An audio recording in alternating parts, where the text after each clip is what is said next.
Hey, good evening, everybody. First of all, this message is brought to you by Diet Coke. Share with a trendsetter tonight, so awesome. I did just want to give you a little bit of advice on how to move forward with the PowerPoint presentation for Milestone 3.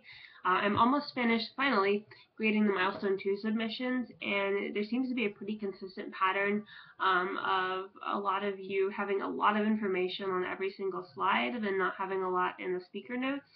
And when you're designing these PowerPoint presentations, I would encourage you to think about doing these in such a way that the slide is really a visual aid to illustrate the key points that you want to make while you supplement those points with information that's included in the speaker notes.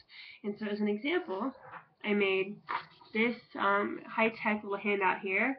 Blah blah blah buggity blah blah blah la di da blah blah blah. And so when you see a lot of text, that's really all it looks like. Kind of hard to see the key takeaways there.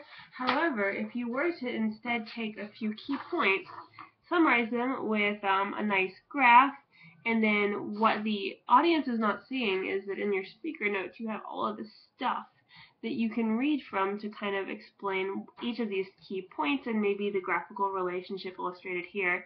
Kudos if anybody gets the joke here. But this is a wonderful way to present the material. And if you were giving a lecture about this topic to an audience that may not have a great understanding of basic economic principles or fundamentals, then this is the way you would want to present the information.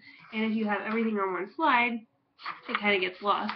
And at the same time, if you were to take a slide and just have something like this, just on the fly here, if you just have like a graph or a chart or a visual aid and not have any bullet points like this is why I put this in, this is why this is relevant, and then you just read it from the speaker notes, I think your audience would kind of lose focus a little bit because they don't see the connection.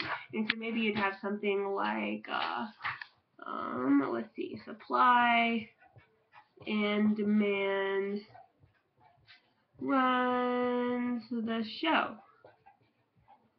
And so then you could have something like this with one major bullet point with your graph, but then on your speaker notes go, so the law of supply is this, the law of demand is that, this is why it's important, this is why it's relevant, let me explain a few more details to you, while your audience is just looking at your key point, and then having that graphical illustration there or whatever to help out. So I hope that's good feedback. I hope it's helpful.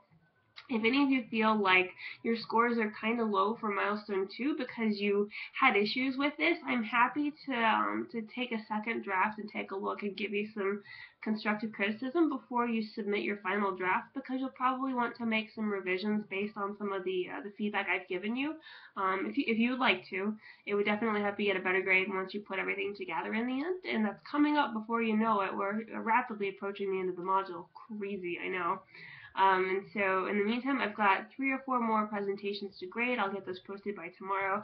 I'm sorry, they just take a while to get through, and instead of just glossing through them, I would like to give high quality feedback. And I've been losing my mind a little bit over here with a sick kid, so I apologize. But otherwise, great job. I'm looking forward to next week and having another discussion board to get involved in. And so if you have any questions, you know where to reach me. Otherwise, keep enjoying the announcements. Let me know if you have any questions, and have a wonderful evening if you're still watching this in real time. Thanks. Bye-bye.